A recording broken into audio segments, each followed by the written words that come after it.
Guys, तो कैसे हो आप लोग? आई जस्ट होप मस्त और बिंदास होंगे। तो कैन यू इमेजिन कि एक टीचर टीच नहीं कर पा रहा है।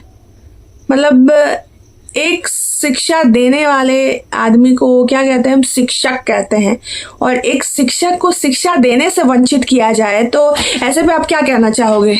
जी हाँ, मैं बात कर रही हूँ, अभी ट्रेंड में चल रहा है ये चीज़। मैंने बहुत सारे वीडियोस देखा एंड आई जस्ट होप कि आपने भी देखा होगा कि हमारे बिहार सरकार में, हमारे बिहार राज्य में बीपीएससी के थ्रू जो कंप्यूटर टीचर गए थे पढ़ाने के लिए बच्चों को, आईटी से जुड़ा जो भी चीज़ है, टेक्निकल चीज़ें हैं, उनको ये सब कुछ सिखाने के लिए ये टीचर स्कूल में गए थे। लेकिन इन्हें उनसे वंचित किया जा रहा है और सारे क्लर्क वाले काम इन्हें सौंप दिए जा रहे हैं। क्या ये गलत नहीं है?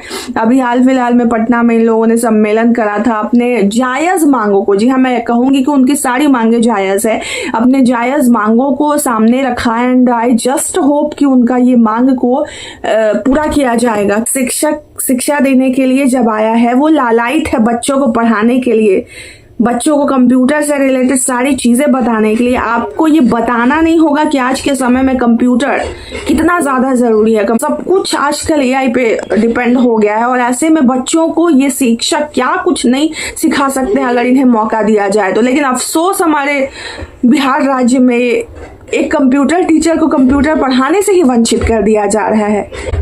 स्कूल के सारे तमाम काम जो भी क्लर्क वाले होते हैं, लाइक बच्चों के रजिस्ट्रेशन से लेकर के बच्चों के एडमिशन, ई शिक्षा कोर्स का डेटा, मतलब जो भी तमाम चीज़ें हैं कंप्यूटर में, डेटा डालने वाला, निकालने वाला, प्रिंट करना है, क्या करना है, एवरीथिंग, हर कुछ एक टीचर के ऊपर सौंप दिया गया। ये टीचर इतने योग्य हैं, आप समझ सकते हो, ये लोग बीटेक एमटेक या जो भी कह सकती हूँ मैं कि एमसीए बीसीए, राइट?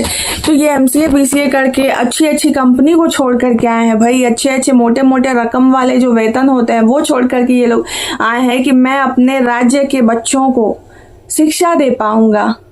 जो भी इनसे वंचित रह गए हैं, जो भी पिछले तबके के लोग हैं, उनको अवेयर कर पाऊंगा एंड ये एआई वाले ज़माने में उनको आगे लेकर आऊंगा।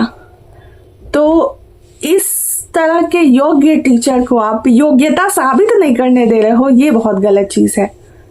कंप्यूटर टीचर ना सिर्फ और सिर्फ एक डेटा एंट्री ऑपरेटर बन के रह गए। इनका जो वेतन मिलता है वो एक शिक्षक के तौर पे नहीं मिलता बल्कि डेटा एंट्री ऑपरेटर के तौर पे मिलता है। तो समझ लो इनकी मानसिक स्थिति क्या होगी, क्योंकि ये टीचर बनना चाहते हैं लेकिन इनको ऑपरेटर बना के छोड़ दिया गया है। उन्हें धरना पे बैठना पड़ रहा है, उनको सम्मेलन आयोजित करना पड़ रहा है, उन्हें अपनी मांग रखनी पड़ रही है कि मैं टीचर हूँ, मुझे पढ़ाने दिया जाए। इससे ज़्यादा शर्म की बात क्या हो सकती है कि एक टीचर बच्चों को पढ़ा नहीं पा रहा है। दूसरी चीज़ ये भी है कि इनका जो सब्जेक्ट है ना कंप्यूटर, वो बच्चों का अनिवार्य विषय नहीं होता है। तो जब कंप्यूटर अनिवार्य विषय नहीं होता है तो बच्चे भी इस सब्जेक्ट को लेना प्रेफर नहीं करते हैं। तो ये जो सब्जेक्ट है वो हल्के में ऐसे ही चला जाता है। लेकिन जो बच्चे पढ़ना भी चाहते हैं, जो कंप्यूटर लेते भी हैं, उनको पढ़ाने के लिए शिक्षक को समय नहीं मिल रहा है। क्यों? क्योंकि वो बच्चों के जो भी अदर चीज़ें हैं, जो कंप्यूटर में डेटा से जुड़ी चीज़ें हैं, वो सब करने को बाध्य किया जाता है कंप्यूटर टीचर को। उनको एक लिमिट, ये दिया जाता है कि हाँ आप 24 घंटे के अंदर ये काम कर दो, 2 दिन 3 दिन के अंदर ये काम हो जाना चाहिए। ऊपर से इस तरह के ऑर्डर आते हैं भाई, टीचर्स की ये कंप्लेन है। ये जो बच्चों का भी हक आप छीन रहे हो, एक टीचर का भी हक छीन रहे हो। बच्चों को इस सब चीज़ों के बारे में नॉलेज होगा, वो आगे फ्यूचर में इस तमाम चीज़ें जो भी एआई से जुड़ी चीज़ें हैं उसमें वो हिचक नहीं करेंगे। चूंकि बिहार पिछड़ा राज्य है, इसमें बहुत ज़्यादा ज़रूरी है एआई से जुड़ी चीज़ों को बच्चों को शामिल करने का। पटना में इन्होंने मांग रखा अपना। आप देखना ये दिलचस्प होगा कि बिहार सरकार के माथे पे जू रेंगती है, कान पे जू रेंगती है या नहीं रेंगती है। क्योंकि जिस तरह के शिक्षा मंत्री से लेकर के तमाम मंत्री, मैं कहूँगी, उनके जुबान के जो बोल है, जो जिस तरह से वो बोलते हैं, मुझे समझ में नहीं आता ये करना क्या चाहते हैं। कभी बोलते हैं आईएएस से भी ज़्यादा नॉलेजेबल हमें शिक्षक चाहिए, कभी बोलते हैं जिन्होंने पास कर लिया है बीपीएससी टीआरई 1 2 3 ये नालायक हैं। आप कहना तो यही चाह रहे हो ना, इनडायरेक्टली मैं वही साफ बोल रही हूँ जो आप कहना चाह रहे हो। तो इस तरह के जुबान पे वो लाते हैं शब्द जो कि सुन कर के मैं निशब्द हो जाती हूँ।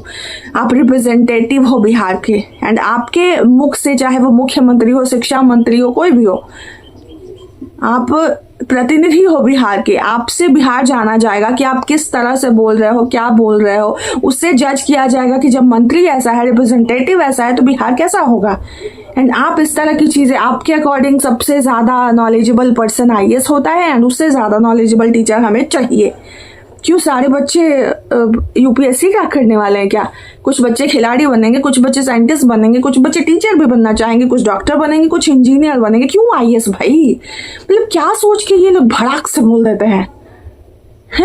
मुझे समझ में नहीं आता। अभी देखना ये होगा कि कंप्यूटर टीचर की मांग को रखा जाता है या नहीं, माना जाता है कि नहीं।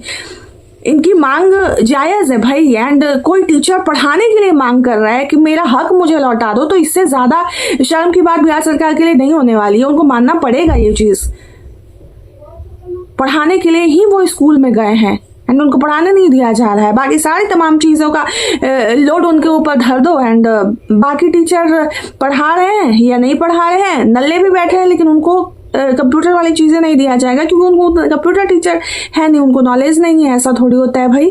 बिहार राज्य में ही ऐसा संभव है कि एक शिक्षक शिक्षा देने से वंचित किया जा रहा है, एक शिक्षा देने वाले व्यक्ति को इतना दबाया जा रहा है कि वो शिक्षा ही नहीं दे पा रहा है एंड उस शिक्षा देने के लिए वो मांग कर रहा है। तो क्या बोल सकते हैं, बाकी देखना होगा। मैं भी देखने के लिए लालायित हूँ। मेरे कुछ फ्रेंड्स सर्कल में एंड बहुत सारे तमाम लोग थे जो कि मेरे क्लोज थे, तो मैं उनका पीड़ा अच्छे से समझ पा रही हूँ कि उनके ऊपर जो भी चीज़ें हैं वो किस तरह से परेशान हैं, किस लेवल से वो स्ट्रेस्ड हैं। आवाज़ तो उठाना पड़ रहा है इनको, लेकिन पढ़ना नहीं चाहिए था। ये बहुत गलत चीज़ है बिहार सरकार के लिए। चलो आज के लिए वीडियो यहीं रखते हैं। Take care, bye bye.